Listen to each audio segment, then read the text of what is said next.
Hindi ko na po introduce ang sarili ko mga kapatid. Talagay ko, okay naman na tayo. Ano po? Happy Sabbath po. Sabbath. Napakaganda po ng awit. Redeemer of the race, talagang napapasalamatan po ang Panginoon. Sa dami ng mga ginawa niya para sa atin, which we are undeserving. So ngayong umaga, tayo po ay magpapuloy sa ating pag-aaral. At itong pag-aaral po na ito, hindi naman ito masyadong madalas na tatalakay lalo na sa ating second service. Most likely kapag kakasal, ito po ay nababanggit. Pero hindi po ito renewal of vows. This is a sermon. Because kung papansinin niyo mga kapatid, yung ating pong, sa ating pag-aaral, sa Genesis chapter 2, dalawang institution ang binasbasan ng Panginoon. Ang itinatag ng Panginoon from the very beginning, dalawa. Ano nga po yun mga kapatid? Yung dalawang institution. Ano una? Marriage. Sunod? Sabat. Pero sa ating mga pulpito ngayon, alin ang madalas na emphasize at yung isa ay hindi na natatalakay. Overemphasize ang Sabat. Less emphasize ang marriage. Sa tingin ninyo, kapag less emphasize ang marriage, hindi ba nagkakaproblema ang marriage? Ayun yung overemphasis natin sa Sabat. Marami pa rin nagbe-break ng Sabat. Hindi po ba? Ngayon, tingnan natin na atin po i-overemphasize. Hindi naman actually overemphasize. Talagang i-clarify lang natin yung sinasabi ng Panginoon. Ano po? Sa atin po pag-aaral. Okay. Pwede na po ba tayo mag-proceed? Ano ba ang pinakamaganda? Kailangan ng ating mga kapatid.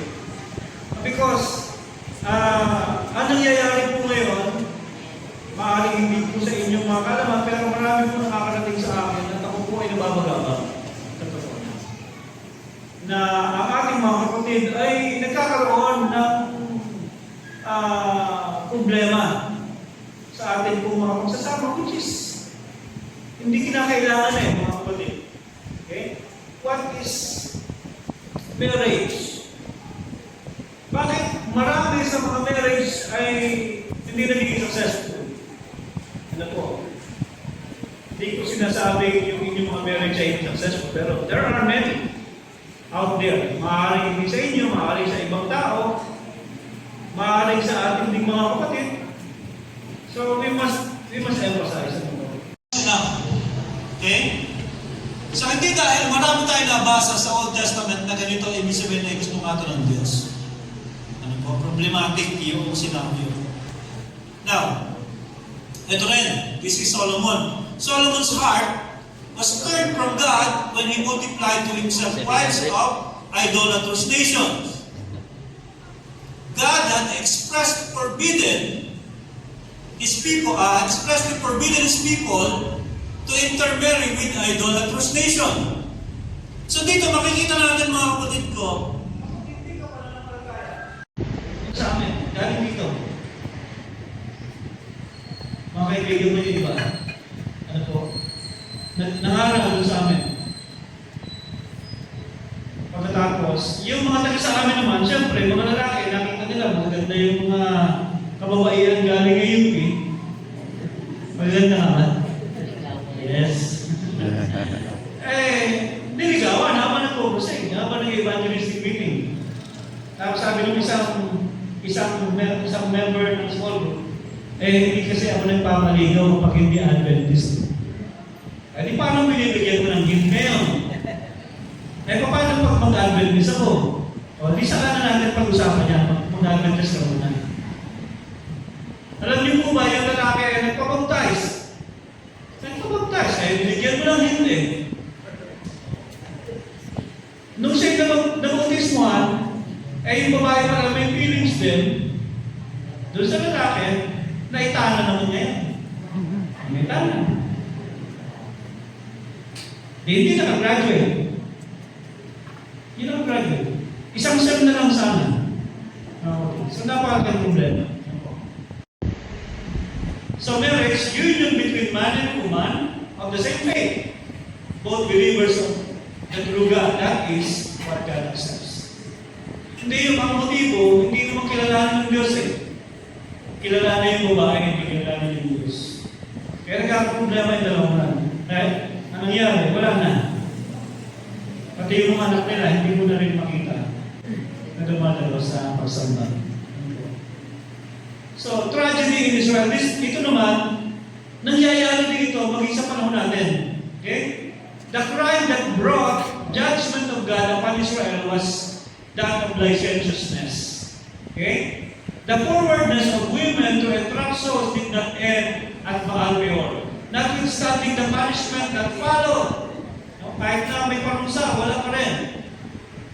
The crime was repeated many times. Satan was most active in seeking to make Israel overthrow completely. At isa sa mga successful instrument ni Satan sa pag-overthrow sa bayan ng Diyos, mga kapatid ko, ay yung ipapakita sa iyo, yung isang magandang babae o isang gwapong lalaki na mayroong ibang mindset.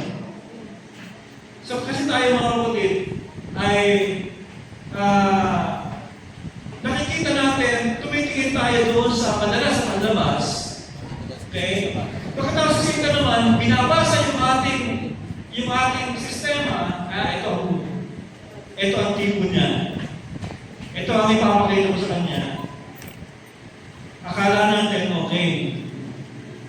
Pero in the long run, ito pala ay isang trap. Okay. So magsasuffer tayo dalawa kapag hindi natin naagapan. Okay? So the history to be repeated. Hanggang sa panahon natin ngayon. Near the close of this verse history, okay? Kanina, pinag-uusapan natin, malapit-lapit na ang pagdating ng Panginoon. Yung sinasabi ng Spirit of Prophecy ay malapit na ang pagdating ng Panginoon. Hindi lang sabat ang lalabanan ng kaaway. Diba? Naghihintay tayo ng isang batas na talagang magpapatigil sa ating malayang pagsamba, which is National Sunday Law. Meron din dito. Hindi lang yung batas ng pagsamba ang kanyang sisirain. Kung hindi pati rito, sabi, near the close of probation, Satan will work with all his powers in the same manner and with the same temptations wherewith he tempted ancient Israel just before their entering the land of promise. Pati sa pamilya, pati sa pag-aasawa. He will lay snares for those who claim to keep the commandments of God and who are almost on the border of the heavenly Canaan. Hindi naman kasi tayo pinipigilan ng Panginoon na mag-asawa, wala namang problema doon. Pero, madalas, hindi naman tayo nag-iingat. Ano nangyayari? Madalali. He will use his powers to the utmost to entrap souls and to take God's professed people upon their weakest point. He makes use of his snare through those he can enlist as his agents to allure or attract men to make liberties which are condemned in the law of God. Pag hindi gusto ng Diyos, mga kapatid, under condemnation. Kaya lang, mas pinipili ng pamamanan ng palataya yung masalin sa condemnation ng Diyos kasi mas mahalaga sa kanila yung kanilang feelings, yung kanilang passion. Kasi pinapakita ng kaaway, naku, ito yung type mo. Ito yung type mo. Problematic. Problematic. In the long run, nasisira. Kaya marami nag-divorce, marami nag-iwalay, marami nagkakaroon, sumasalang sa separation mo. So, prevalence of immorality today. A terrible picture of the condition of the world has been presented before me. Sabi na naman. Immorality abounds everywhere. Sa tingin ninyo, ito ba ay hindi nangyayari sa iglesia? Immorality? Nangyayari. Abounds everywhere. Our church is not excuse. So, paano? Paano masisi? Paano mag-guard? Paano babantayan? Kung maging sa context natin, nangyayari yan. kung ikwento sa inyo mga kapatid. Meron akong personal na binabible study. For 3 months. 3 months. Tapos talagang aking tawag dyan, ginugroom to be a missionary. At dumating naman siya sa ganung sa ganung level. Nabaptize siya. Afterwards, na-ordain siya bilang elder. Kaya na mayroong problema. Hindi may iwasan yung games ba? Games. Alam niyo yung Mobile Legends? Mga kabataan. Diyan sa mga mahilig sa Mobile Legends, bantayan niyo yun sa kaibigan niyo. Ay may chat doon. May mga nakaka-chat. Pagkatapos, nag-o-open up. Nagbibigay ng mga Facebook account. Pagkatapos nalaman ng elder na yon, yung babae na kanyang kachat doon sa games ay battered wife. Battered wife. At siya, doon pinagkiran ng kanyang asawa doon sa kanyang lola at pag pumupunta na yung asawa para pagka-trip niya, pagkatapos nananakit, ay nag-open up doon sa elder. Naku, yung elder naman ay feeling Superman. Feeling Superman, I have to rescue this woman. Pagkatapos anong ginawa niya? Sabi, umalis ka na dyan sa asawa, binubugbog ka. Tutulungan kita para makawala ka na dyan. Sabi, iniupan ng apartment, mga kapatid ko. Iniupan ng apartment. Ay, yung elder na may asawa. Super close sa aming family, mga kapatid. Dinala doon sa may Bulacan. Iniupan ng bahay. Dinadala. Para kaibigan lang. Hanggang sa dumating yung panahon na hulog. Nahulog sa pit. Ano nangyari? Sila ngayon nagsasama. Kawawa. Kasi akala niya yung kanyang kalaman is enough para maayos yung relationship. Pero inilayo niya doon sa asawa niya. Siyempre, nangulila yung babae. Pagkatapos siya ang nandun, ay tapos na ang labanan. Dumating sa akin, so I have to give counseling. Kaya, hanggang sa wala na. And I suggest, Captain, kung sa isang sanlisik pastor, he has to be removed from his post. Elderly ang mga. Pumupunta sa iba-ibang mga church, nagsasama mo. Pero nahulog. Bakit?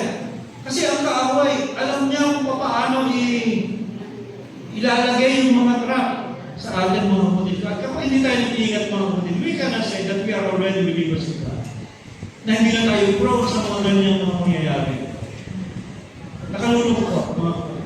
And I have so many counselings, mga kapatid, sa mga ganito na kaso. At ako'y nalulong ko. Sabi ng ating propetisa hanggang sa panahon natin ngayon. Never did vice fix its deformed head with such boldness as now. The people seem to be benumbed. Parang wala na Hindi na natin masyadong pinapansin.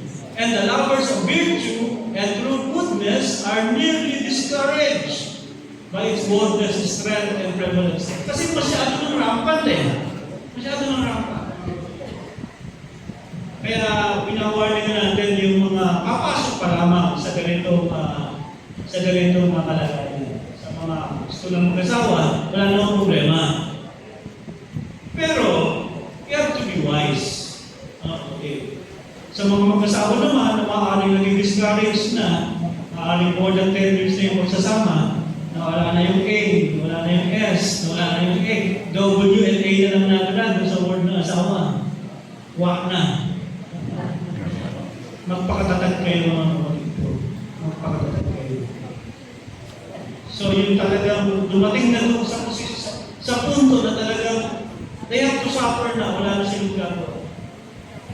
Tatanggapin na nila kung ano yung kanilang gagawa. Isa, dalawa, mas marami. Okay. Tatingnan natin. Pakinggan nyo ito kasi pwede kayo magpayo pagkatapos nito. Pwede kayo maging counselor ng mga problema sa kanilang marriage life. So, divorce is a unique case. People's confession. Kasi meron pagkakataon sa Biblia, may instance sa Biblia na ganito. Sa panahon ni Ezra, mga kapatid ko, ang lahat ng mga leader, o majority ng mga leader ng Israel, nagsikuha sila ng mga hindi ka mananampalataya. Yun yung kanilang ito para maging asawa. Matindi mga kapatid yung nangyari. Ano pa? Sabi ko dyan, there were 130 men from the priesthood, Levites, singers, and guards of the temple who divorced their foreign wives. Ezra chapter 10. Okay? Matindi, no? That's the only way para magkamot yung cancer dun sa kanilang society during that time. Okay? Sabi po dyan, medyo bilang, hindi ko na-edit. Hindi ko na. Bitter pill yan. Divorce is a bitter pill for a problematic and irreconcilable relationship.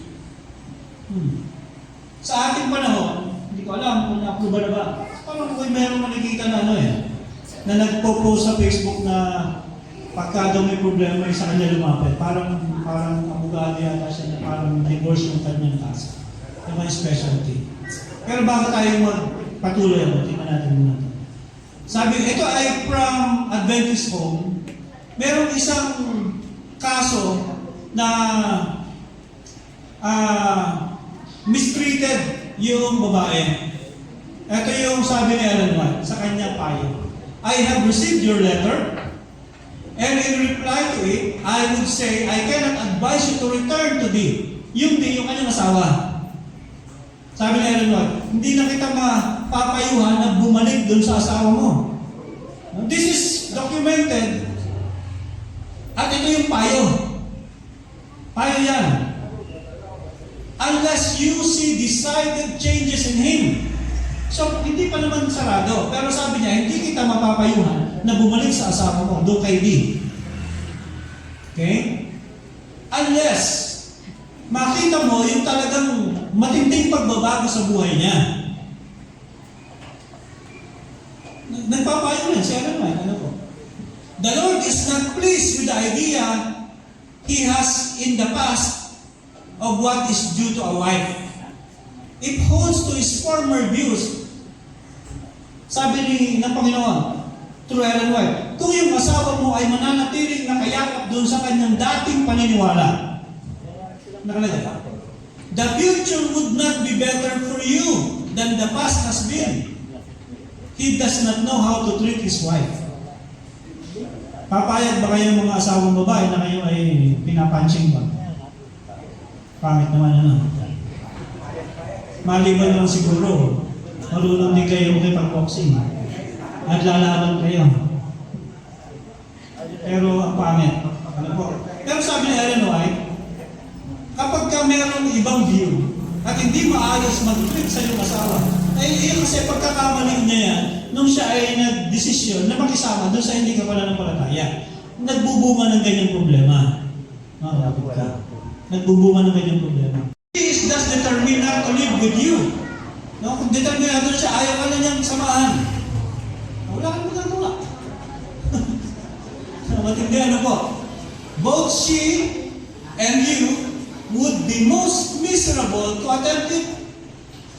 Wala na ayaw na Susubukan niyo. Magiging miserable ang sabi niya. Magiging miserable. And as she has fully and determined set her stakes, you can only shoulder your cross and show yourself a man. Pakita mo na lang, nalalaki ka. Huwag yung pakita na umiiyak sa harap ng marami. Pero matitindi These are documents. This is from Adventist Home. Adventist Home. So ano nakalagay dyan? Hindi ko mabasahin sa medyo. Ano yung nakalagay dun sa yung yellow? Still married in God's sight, although divorced. Meron pa ng gano'n. Mga kapatid. Hindi mabasa. Kaya sa mata ng Diyos, mag-asawa pa rin kayo. Ayaw sa klap na nun. Ayaw mo sa akin, tapos mag-asawa pa rin kami. That's unfair. Ano sabi? A woman may be legally divorced from her husband by the law of the land. Ang babae pala naman ito. Hindi naman pala lalaki. Kaya ba kayo babae lang? A woman may be legally divorced from her husband by the law of the land, and yet not divorced in the sight of God according to the higher law. Meron kasing batas ng lupa, merong higher law. Although pinayagan ka sa batas ng lupa, sabi ng Diyos, sa mata ko, masama ko na kayo. Maliban, ito yung ground. There is only one sin, Adultery. which is adultery, which can place the husband or wife. So, dalawa pala, hindi lang pala babae lang. Husband and wife, or wife, in a position where they can be free from marriage vow in the sight of God. Ayos! Ayos! Meron lang isa. Ayos!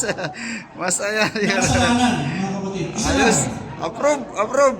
Kung saan kayo po ay po pwedeng makalaya. Approve! Isa lang. Adultery. Isa lang. Ano yung sin na yun? Adultery. Adultery. Pagka, sabi, yung asawang babae, wag iiwalay. Sabi ng Panginoon sa kanyang asawa. Pero, if she does, binayolate niya yung advice ng Diyos, huwag kang mag-asawa. Okay? Kung gusto mo naman, makapag-ayos ka. And the husband should not divorce his wife. Okay? Yan ang sabi ng Panginoon. If she does, she must remain unmarried, or else she be reconciled to her husband, and the husband must not divorce his wife. So, ang charge na yan, Diyos ang may sabi. Okay? Now, ito naman, 1 Corinthians 7:12. To the rest, I say this. Ito naman ay sabi niya, I, not the Lord. Papansinin po yung emphasis kasi sa Biblia, may nakalagay na emphasis dyan. Yung isa, not I, but the Lord. Ito naman, I, not the Lord. Emphasis yan. If any brother has a wife who is not a believer, kalagay ko, meron dito ganyan. May asawa, hindi ka kapananampalataya. And she is willing to live with him. Ibig sabihin, lalaki yung mananampalataya, yung asawa niya, ay hindi. Okay? At siya'y nagpasya na makipamuhay kasama niya. He must not divorce her. Huwag mo hiwalayan dahil nagkaroon na kayo ng nagsama na kayo. Bagamat ayaw ng Panginoon doon, kasi ang counsel niya, huwag makipamatap sa hindi ka pa nanampalataya. Nagsama kayo, violation yun. Pero ang sabi ni Paul, huwag mong hiwalayan. And if a woman has a husband who is not a believer, and he is willing to live with her, she must not divorce. Huwag hiwalayan. Dahil gustong makisama. Ay karapatan ding humusga sa kapwa natin, pero ang pinakamaganda, maintindihan natin kung paano ibibigay ang tamang pagpapayo sa mga kapatid natin na nalalagay doon sa mga ganong problema, sa mga ganong sitwasyon at nabibigatan sa kanilang mga buhay. Dapat maging kapatid pa rin tayo sa kanila. Hindi kinakailangan na tayo ay maging manghusga sa kanila at ilayo natin sila sa ating congregation because they are suffering from their circumstances. Lalo tayong maging madamayin, lalo tayong maging kapatid sa kanila. Pagpalain tayong lahat mga kapatid sa mga God bless you.